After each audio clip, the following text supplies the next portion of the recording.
Pronto alguien dice que se le apareció a la Virgen y le ha comenzado a dar mensajes, y la gente comienza a congregarse en torno a la persona que dice haber recibido los mensajes.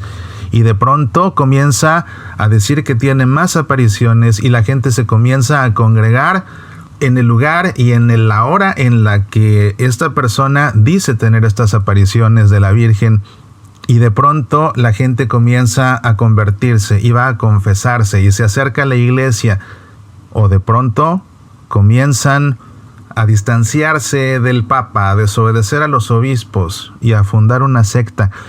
¿Cómo saber, cómo discernir si un evento de esta naturaleza es en efecto un evento sobrenatural, verdadero? ¿Cómo discernir si no es más bien fruto de la imaginación de un supuesto vidente? ¿Cómo discernir si no es simplemente un fraude? El Dicasterio para la Doctrina de la Fe había anunciado la publicación de un documento que estaba causando expectación, y ya ha sido publicado este viernes 17 de mayo, aunque entrará en vigor este domingo 19, día de Pentecostés. Es un documento extenso, así que aquí te ofrezco una síntesis. Las normas para el discernimiento de presuntos fenómenos sobrenaturales han sido actualizadas. En este texto, que va precedido por una presentación del cardenal prefecto Víctor Manuel Fernández, a la que sigue una introducción en la que se identifican 6 posibles conclusiones. Serán posibles pronunciamientos más rápidos al respecto de la devoción popular, y por regla general ya no se involucrará a la autoridad de la Iglesia en la definición oficial de la sobrenaturalidad de un fenómeno que pueda requerir mucho tiempo para ser estudiado en profundidad. Otra novedad de estas normas es la mayor implicación del Dicasterio para la Doctrina de la Fe, que tendrá que aprobar la decisión final del obispo y podrá intervenir motu proprio en cualquier momento.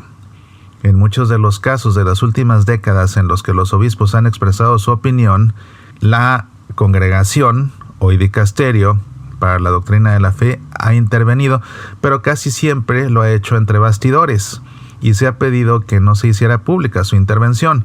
Motivando ahora esta implicación explícita del dicasterio, está también la dificultad de circunscribir a nivel local fenómenos que en algunos casos alcanzan dimensiones nacionales e incluso globales. De modo que una decisión relativa a una diócesis también tiene consecuencias en otros lugares. ¿Por qué unas nuevas normas?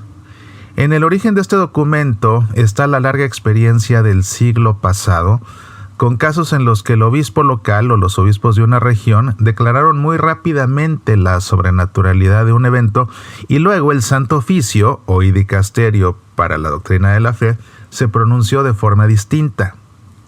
Hubo casos en los que un obispo se expresaba de una manera y luego su sucesor de forma contraria acerca del mismo fenómeno sobrenatural. Luego están los largos tiempos necesarios para evaluar todos los elementos para llegar finalmente a una decisión sobre la sobrenaturalidad o no sobrenaturalidad de los fenómenos.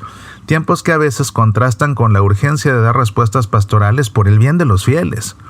Por esa razón, el dicasterio comenzó en 2019 a revisar las normas y llegó a este texto actual que ha sido aprobado por el Papa Francisco este pasado 4 de mayo. Un texto totalmente nuevo que introduce, como he mencionado antes, 6 posibles conclusiones diferentes. En la presentación de este documento, el cardenal Fernández explica que muchas veces estas manifestaciones han producido una gran riqueza de frutos espirituales, de crecimiento en la fe, en la devoción, en la fraternidad, en el servicio. En algunos casos han dado origen a muchos santuarios esparcidos por el mundo que hoy forman parte del corazón de la piedad popular de muchos pueblos. Sin embargo, también existe la posibilidad de que en algunos casos de sucesos, de acontecimientos de presunto origen sobrenatural, se detecten problemas muy graves que perjudican a los fieles. Casos en los que beneficios, poder, fama, notoriedad social, interés personal se derivan de los supuestos fenómenos, llegando incluso a ejercer dominio sobre las personas o a cometer abusos.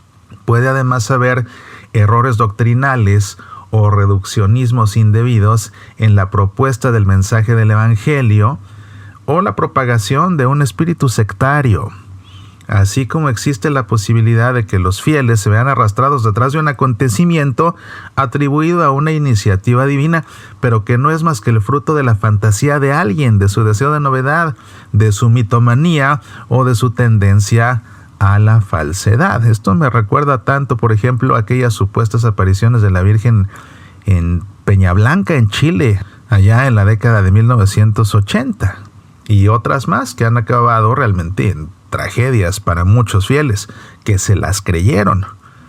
Este documento, pues, ofrece 6 posibles votos finales una vez que se ha terminado el discernimiento de si un fenómeno en verdad es sobrenatural o no.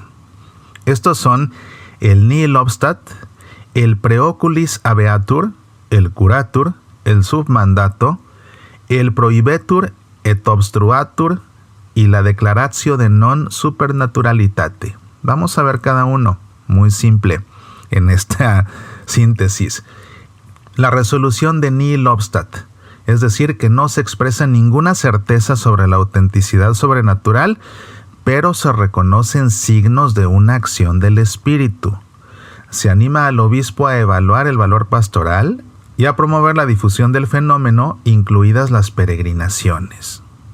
La segunda resolución posible, preoculis habeatur. Esto significa que se reconocen signos positivos, pero también elementos de confusión o riesgos que requieren discernimiento y diálogo con los destinatarios. Puede ser necesaria una clarificación doctrinal si hay escritos o mensajes asociados al fenómeno. La tercera resolución, el curatur. Esto significa que están presentes elementos críticos, pero hay una amplia difusión del fenómeno con frutos espirituales verificables. Se desaconseja en este caso una prohibición que pueda perturbar a los fieles, pero se pide al obispo que no fomente el fenómeno. La cuarta resolución sería el submandato. Esto significa que las cuestiones críticas no están relacionadas con el fenómeno en sí, sino con el mal uso que hacen del fenómeno individuos o grupos. En este caso, la Santa Sede confía al obispo o a un delegado la guía pastoral del lugar. La quinta resolución sería prohibetur et obstruatur. A pesar de que hay algunos elementos positivos en el fenómeno, las criticidades y los riesgos son graves. En este caso, el dicasterio pide al obispo que aclare públicamente que no se permite la afiliación y que explique los motivos de la decisión. Y la última resolución posible, según estas nuevas normas, sería la declaratio de non supernaturalitate. Es decir, que el obispo está autorizado a declarar que el fenómeno no es sobrenatural, basándose en pruebas concretas, como la confesión de un presunto vidente o testimonios creíbles de la falsificación del fenómeno. ¿Cuáles son los procedimientos a seguir? Estos también están listados en nuestras nuevas normas.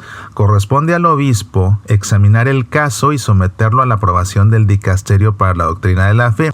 Se pide al obispo que se abstenga de hacer declaraciones públicas sobre la autenticidad o sobrenaturalidad y también que vele porque no haya confusión y no se alimente el sensacionalismo.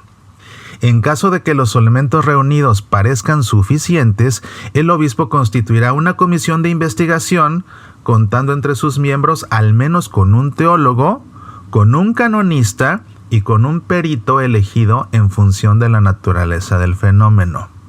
Las nuevas normas, por supuesto, establecen los criterios positivos y negativos. Los criterios positivos incluyen la credibilidad y buena reputación de las personas que afirman ser destinatarias de acontecimientos sobrenaturales, es decir, de los supuestos videntes, o estar directamente implicadas en ellos, así como la credibilidad y buena reputación de los testigos escuchados. También la ortodoxia doctrinal del fenómeno y del eventual mensaje relacionado con él. Es decir, que el mensaje de la Virgen estaría en acuerdo con lo que enseña Jesús en el Evangelio y con el magisterio de la Iglesia. También el carácter imprevisible del fenómeno, del que se desprende claramente que no es fruto de la iniciativa de las personas implicadas, y los frutos de la vida cristiana. Entre los criterios negativos figuran la posible presencia de un error manifiesto sobre el hecho, posibles errores doctrinales en los supuestos mensajes, un espíritu sectario que genera división en el tejido eclesial, por ejemplo, la Virgen supuestamente dando instrucciones de desobedecer a un obispo o de desobedecer al Papa, una evidente búsqueda de beneficio, poder, fama, notoriedad social, un interés personal estrechamente ligado al hecho, actos gravemente inmorales como fruto de estas apariciones. Pensemos nuevamente en lo que acabó aquel supuesto vidente de Peña Blanca, que por ejemplo le decía a las personas que estaban congregadas en torno a él en Peña Blanca durante las supuestas apariciones que la Virgen les decía que comieran tierra, y que bueno, años después acabó él mismo transformándose en mujer, según él, porque eso le dijo la Virgen. Alteraciones psíquicas o tendencias psicopáticas en el sujeto que puedan haber ejercido una influencia en el presunto hecho sobrenatural, o psicosis, histeria colectiva u otros elementos atribuibles a un horizonte patológico. Si, por ejemplo, se encuentra que un supuesto vidente tiene esquizofrenia, pues lo más probable es que no hubo ninguna aparición de la Virgen, sino que más bien se la imaginó como una alucinación fruto de la esquizofrenia. Por último, debe considerarse de especial gravedad moral la utilización de supuestas experiencias sobrenaturales o de elementos místicos reconocidos como medio o pretexto para ejercer dominio sobre las personas o cometer abusos. Cualquiera que sea la determinación final aprobada, el obispo tiene el deber de seguir vigilando el fenómeno y a las personas implicadas. Según estas nuevas normas, la Iglesia podrá discernir si es posible vislumbrar en los fenómenos de presunto origen sobrenatural la presencia de signos de la acción divina. Si en los eventuales escritos o mensajes de los implicados en los presuntos fenómenos no hay nada que sea contrario a la fe y a las buenas costumbres. Si es lícito apreciar sus frutos espirituales, o si es necesario purificarlos de elementos problemáticos, o advertir a los fieles de los peligros que de ellos se derivan. Y si es aconsejable que sea reconocido su valor pastoral por la autoridad eclesiástica competente. Además, de forma habitual, no cabe esperar un reconocimiento positivo por parte de la autoridad eclesiástica sobre el origen divino de presuntos fenómenos sobrenaturales. Por tanto, como norma, ni el obispo diocesano, ni las conferencias episcopales, ni el dicasterio para la doctrina de la fe por regla general, declararán que estos fenómenos son de origen sobrenatural, y solo el Santo Padre puede autorizar un procedimiento al respecto.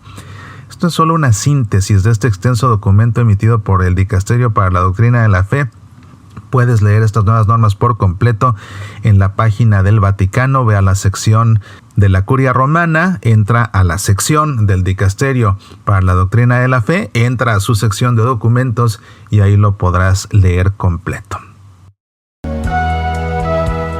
Soy Mauricio Pérez, estas son Semillas para la Vida.